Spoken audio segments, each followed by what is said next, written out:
దురదృష్టకరమైన సంఘటనలు రెండు జరిగాయి. దీంట్లో ఒకటి మంగళగిరి నుంచి సరదాగా ఆదివారం అని చెప్పేసి స్వర్ణకారులు పనిచేసేటువంటి వాళ్ళు ఇక్కడ రావడం జరిగింది.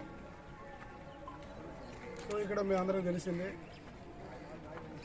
అందరూ చూస్తుండగానే 4 వ్యక్తులు లోపలికి వెళ్ళడం జరిగింది. 2 కాపాడారు, 2 చనిపోవడం జరిగింది. ఇవాళ చీరాల్లో మెరైన్ పోలీస్ స్టేషన్ లేదు. ఖచ్చితంగా మెరైన్ పోలీస్ స్టేషన్ చీరాలకు ఉండాల్సినటువంటి అవసరం.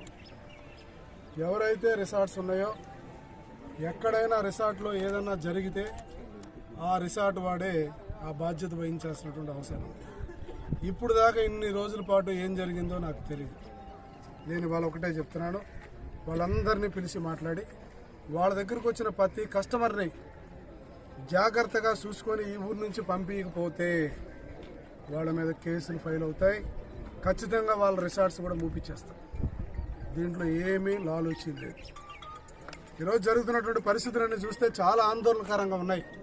ఈరోజు ప్రజలు వస్తున్నారు, వాళ్ళు ఇష్టం వచ్చినట్టు వాళ్ళు వెళ్ళిపోతున్నారు, మాకేం సంబంధం అనేటువంటి మాట మాట్లాడితే కరెక్ట్ కాదు. అయితే నేను తొలిసారిగా వాళ్ళతో ఇంకా మీటింగ్ చేయట్లేదు కాబట్టి వాళ్ళ అభిప్రాయాలు తీసుకున్న తర్వాత ఖచ్చితంగా నేను వాళ్ళకు ఒక మార్గాల్ని నేను డిపార్ట్మెంట్స్ అన్నీ కలిసి ఒక నిర్ణయానికి వస్తాం. ఆర్డీఓ కానీ, డీసీపీ కానీ, డిఎస్పీ కానీ మొత్తం అన్ని డిపార్ట్మెంట్స్ కూర్చొని రెవెన్యూ డిపార్ట్మెంట్ సహా ఒక నిర్ణయానికి వస్తాం. భవిష్యత్తులో చీరాల్లో ఇటువంటి పరిస్థితి ఇక జరగడానికి వీల్లేదు కాబట్టి దాని వరకు ఆ రకంగా ముందుకెళ్తాం. ఇక ఇంకో విషయం, బాధాకరమైన విషయం ఏంటంటే నడి రోడ్డు మీద పోలీస్ స్టేషన్కి కూతబేడి దూరంలో ధైర్యంగా ఒక మనిషిని మర్డర్ చేయటం అంటే నా కొడుకులకి ఎంత పచ్చరిల్లిపోయి ఉన్నారనేది చూడాలి. ఈ ఊళ్ళో ఉన్నటువంటి రవిడిజం ఎవడైతే ఉన్నాడో ఆ నా కొడుకులందరినీ తీసుకొచ్చే డిపార్ట్మెంటు ఖచ్చితంగా ఏరేస్తాం. అలాగే ఇక్కడ ఉన్నటువంటి గంజాయి కానీ, డ్రగ్స్ కానీ ఏ ఇంట్లో ఉన్నా సరే ఆ ఇల్లు సమాధే. వాళ్ళు ఇక ఇక్కడ ఉండరు, వాళ్ళు పరలోకానికి వెళ్తారు. ఖచ్చితంగా రాబోయే టైంలో కొద్ది రోజుల్లో వీళ్ళందరి సంగతి తేలుస్తాం. మర్యాదగా మీరు ఇటువంటి యాక్టివిటీస్ మానేసి పద్ధతి ప్రకారంగా మీ పిల్లల్ని పెంచుకోకపోతే తల్లిదండ్రులైన మీరు కూడా దాని యొక్క ప్రభావాన్ని, దాని యొక్క పరిస్థితిని మీరు కూడా అనిపించక తప్పదు. గుర్తుపెట్టుకోండి, ఈరోజు మీ అబ్బాయి తప్పు చేశాడు అంటే లేదా మీ అమ్మాయి తప్పు చేసిందంటే ఇది కేవలం ఒక డిపార్ట్మెంటో, ఒక పోలీసు వాళ్ళో, లేకపోతే ఇక్కడ ఉన్న వ్యవస్థ, ప్రజాప్రతినిధులు కాదు. నీ ఇంటిని నువ్వు కాపాడుకోవాల్సిన బాధ్యత నీకు కూడా ఉంది. నువ్వు వదిలిపాడదంగి, గాలికి వదిలిపాడదంగి నీ కొడుకుల్ని ఇంటికి వచ్చి కూడు పెడతా, గంజాయి తాగుతుంటే, మందు తాగుతుంటే తల్లి అనకుండా, చెల్లి అనకుండా, ఎవరి మీద కూడా వాయ వరుస లేకుండా ఈ ఊర్లో ఎట్టబెడతాడు చేస్తుంటే ఈ నా కొడుకులను వదిలిపెట్టే ప్రశ్నే లేదు. ఎట్టి పరిస్థితులను డిపార్ట్మెంట్ వరకు కూడా చెప్తున్నా, ఛాలెంజ్గా పనిచేసే డిపార్ట్మెంట్ ఆఫీసర్లు మనతో పాటు ఉండాలి.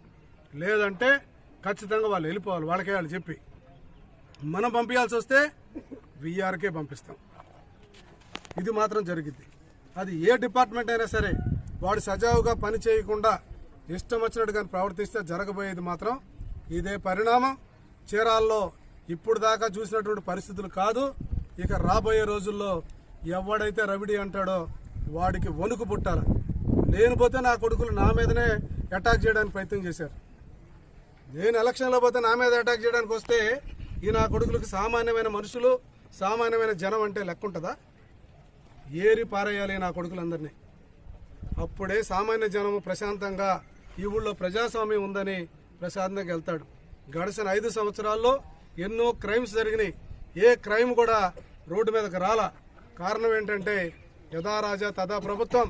పైన ఉన్నటువంటి రాజు దగ్గర నుంచి కింద వరకు కూడా ఏ చిన్న పని జరిగినా ఎవడింట్లో వాడే నా కర్మ ఇంతేలని చెప్పేసి బతికినటువంటి సందర్భం. ఈరోజు తెలుగుదేశం పార్టీలో చంద్రబాబు గారి నాయకత్వంలో ఇవాళ నిన్న చూశారు మీరు, ఒక్క ఇన్సిడెంట్ జరిగితే ఇమీడియట్గా హోమ్ మినిస్టర్ అండ్ ఎమ్మెల్యే ఖచ్చితంగా వచ్చి నిలబడ్డారు.